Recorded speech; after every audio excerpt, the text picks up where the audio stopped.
Talking to some of the best names in contemporary Christian music. This is the Hope FM Artist Interview. Hey, Michael and Drew, how you doing, guys? What's going on, man? Welcome to Hope FM. So it would be great to start off really just learning a little bit about your journey with Jesus, and your journey is how you got together as a band as well, and how that's looking. So I don't know if Michael, do you want to go first? Tell us a little bit about your background and how you came to be a Christian and how that's influenced you, and then Drew can fill in some of the blanks. Yeah. So I grew up in the church family, grew up in Vineyard Church, which is great. And it really wasn't until about 14, 15, I really kind of woke up, owned my faith, and met Jesus. And it was actually in San Diego, where Andrew is at now, at a place called City of Refuge. And actually went really wanting just to go to, have a good time and get a free vacation. But we went to this homeless shelter down in San Diego. And it turned my whole life around, just being able to serve with the broken and see really just love displayed, like true Jesus love on the streets. And that really affected me. So that's kind of where I got saved and gave my life to the Lord. And then I had a desire just to do worship, do music, and kind of pursued that from there on. But yeah, so that's just a little summed up version. Yeah. And what about you, Drew? Just say, Michael, just be careful with your mic, because there's a little bit of noise coming through. So I think it's just as you're moving it, if that's okay, buddy. Sorry, I'll go again, Dan. And what about yourself, Drew? Yeah, kind of similarly, grew up in the church. At a very young age, kind of experienced a lot of hurt and kind of abuse and spiritual abuse from people in the church. And so by the time I was in high school, I was sort of questioning a lot, like church leadership and all kinds of things. But at that time, really had an encounter with Jesus in such a way that it was just undeniable. Like I understand that people are flawed, but I could never turn my back on Jesus because I knew that he hadn't turned his back on me. So yeah, kind of same thing in high school-ish. Started really leading worship and songwriting and recording a bit and stuff. And that just led to a great passion to write music that hopefully reflects the heart of Jesus for anybody who's listening. Well, I can actually say for you, it does. I've been reading your lyrics. It's absolutely great stuff that you guys are writing. Thank you so much, man. Beautiful to listen to, but the lyrics, I'm just thinking, man, they just reflect God's love. So how did you get together then as a band? Go for it, Drew.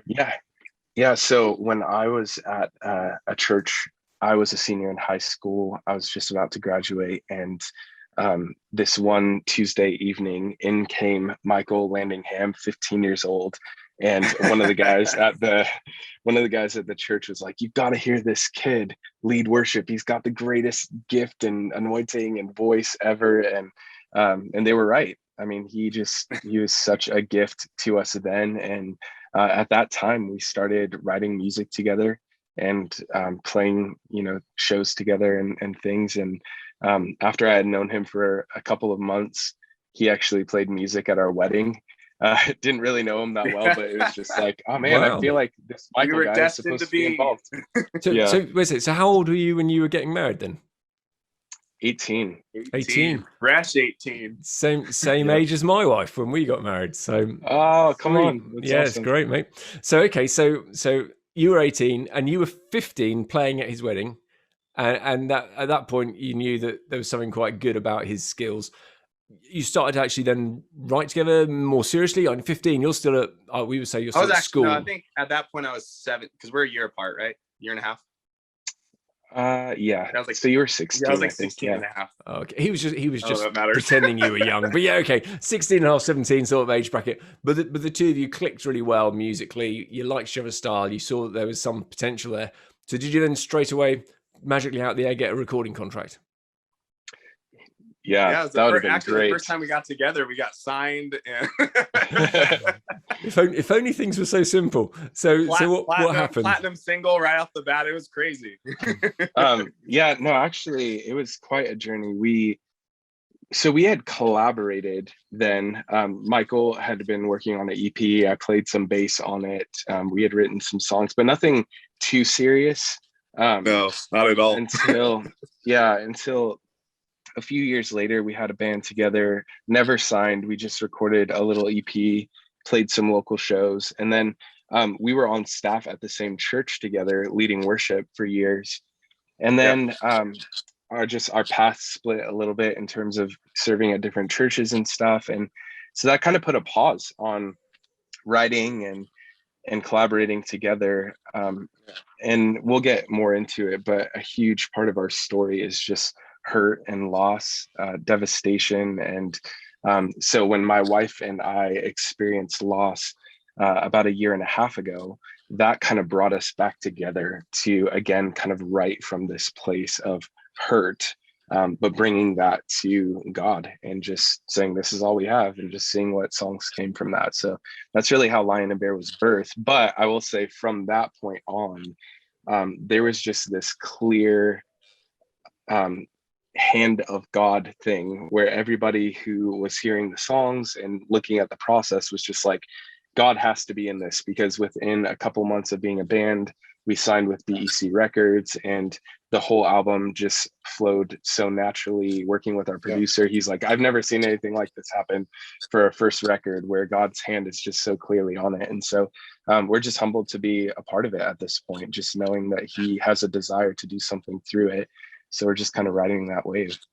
There's part of me is almost nervous to ask the questions, but I think it's important that we, if you're happy to, explore exactly what's gone on, because clearly you guys both sound like you've been through, in the UK we'd say through the ringer, where things have been, or so you might say the fire. Guys, who'd like to start? Go for it. Yeah, I mean, Michael and I just being, best friends throughout the years. In 2015, my wife was pregnant with identical twins, and Michael's wife was pregnant with identical twins.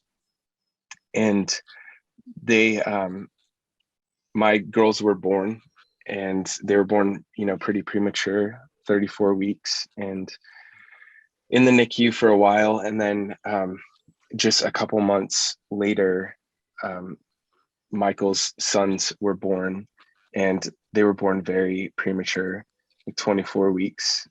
They lived for a few days.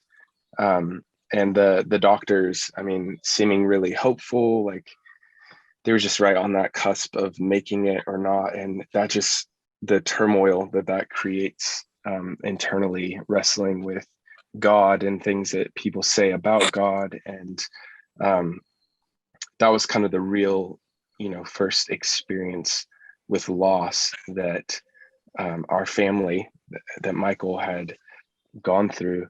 And I think that it really hit us like a ton of bricks, just kind of being worship leaders, being in the church culture for so long, and having no idea what to do with this lament, having no idea what to do with this heartbreak and these questions. And so that really kind of began this pattern, I think, of writing from that place and acknowledging we're not the only ones who have experienced hurt, And so at that time, we were on staff at the same church together.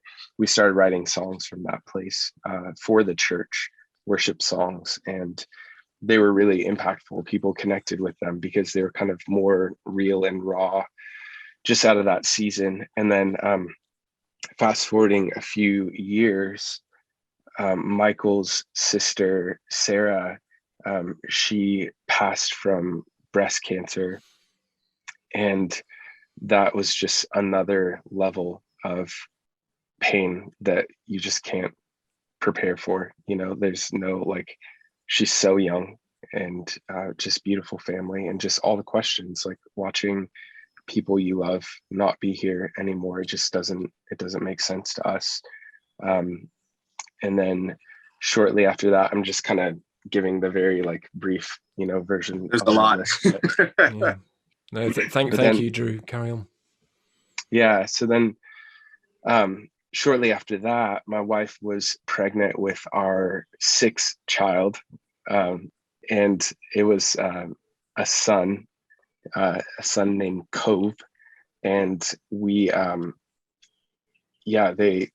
they found out that at some point his heart had stopped beating, and so my wife just delivering our lifeless son, and again just hit with that reality. Like, there's nothing pastorally, like I've been able to counsel so many people through difficult times, and in all of these scenarios, I'm just at a loss, like how do you try to prepare for something like that? It's just different when you actually are walking through it with your wife and seeing people you love suffer. And so right after that loss, actually, kind of full circle, a couple of days after our son passed, Michael sent me a little voice memo of the first verse and chorus of Held by Your Love. And at the end of it, he's just weeping and kind of falling apart. Like, this kind of just brought up, it unearthed some of the pain that he had walked through, and he could resonate with where we were at because he had walked through something so horrific. I can't even imagine what he had been through, but he writes from this place, this verse and chorus that were so healing to my heart and to my wife in that moment. And so finishing that song, Held by Your Love, and then having it be our first single was just so like monumental for us, because there are lyrics throughout that song that just, it's like specific memories attached to them. So every time I sing it, every time we sing it together, there are just certain words that are almost like triggers where it's like so emotional. But I know that it's so healing at the same time. So even the very first line, when sorrow comes like a storm, I guess that speaks volumes of what you've been through. And I'm sure as you're sharing the story, there's going to be many people who can relate to perhaps some element of it, but it certainly sounds like the phrase we would use maybe is more than your fair share of tragedy, loss, and sadness. How's the process of grieving and turning it back to Jesus? Has it been, the music's been a key thing for you, or has there been other things that have helped pastorally within that? I think go for it, Drew. No, it's all you. I would say, for me, definitely it's been the music. Has been like, because I feel you go through all these things and it kind of shatters your whole world, sometimes to the core of what you believe. And I've even in my own grieving process, just being real, like just reevaluating how my walk is with Jesus, and just really understanding, are you who you say you are, and he proves that to me. And, but it's a process, and I'm stubborn and I'm not a perfect man. And I kick back and, fight back, but I'm learning through that grieving process. And these songs have definitely kind of held me together with it, which has been amazing. Yeah, I would say since starting this band and writing these songs, life hasn't gotten easier. There have been more storms, more difficulties, family, issues, and just all kinds of things that could bring us right back to that place of hurt and pain. But kind of going back to Lion and Bear and the place that came from, David, as a psalmist, one of the psalmists, he encompassed so well the tension of lament and praise together, intertwined in Psalms. They're often not either or, they're mostly both and, where David is like, God, where are you? God, defeat my enemies. God, why have you, forsaken me? And then in the end, it's like, but your steadfast love endures forever. And so writing from that place for us, even the name Lion and Bear, it comes from, in Samuel, David standing before Goliath, and he says, the God who delivered me from the paw of the lion and the bear will deliver me from the hand of this Philistine. And it's a reminder that in the secret place, David learned that God was his defender. He delivered him from the paw of the lion and the bear. And so he had this confidence from the secret place that led him to face this giant. And so for us, it's just this kind of constant reminder that the strength of God has allowed for us to persevere through such tragedy. And whatever giants we continue to face, we have to depend on the strength of God, because we can't do it alone, And so I would say, with this project, with this band, there's a huge heart to love those who are far from Jesus, those who don't know Jesus, those who have been hurt by the church or are deconstructing or whatever. Because I think the reality is that sometimes we hear things about God, we hear things about his character, and sometimes they're only partial truths, and we have to actually know who he is for ourselves. That's why David in Psalm 103, he says, "Bless the Lord, O my soul, and forget not his benefits." And in Psalm 103, he goes back to Exodus 34, where God says of himself, "This is who I am," to Moses, Yahweh, Yahweh. He's compassionate. He's got love for generations, and he's forgiving of our iniquities.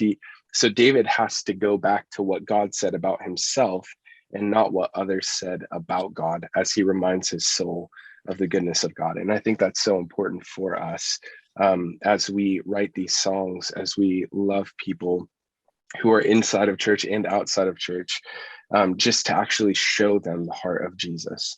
It's easy to say words about Jesus, but it's a different thing to actually go and love the brokenhearted and to be near to them the way that God is. And so that's kind of the driving force behind a lot of. Yeah, I know for me, starting this band, like, we needed it. I needed this band. Andrew and I, we walked through all these things together, and being apart, like Andrew was saying, and then just coming to this place, like, what do we do now? We need an outlet, like, both in full-time ministry, and there's such a demand in ministry. You're there to minister and to help people, and you don't get a lot of time for yourself.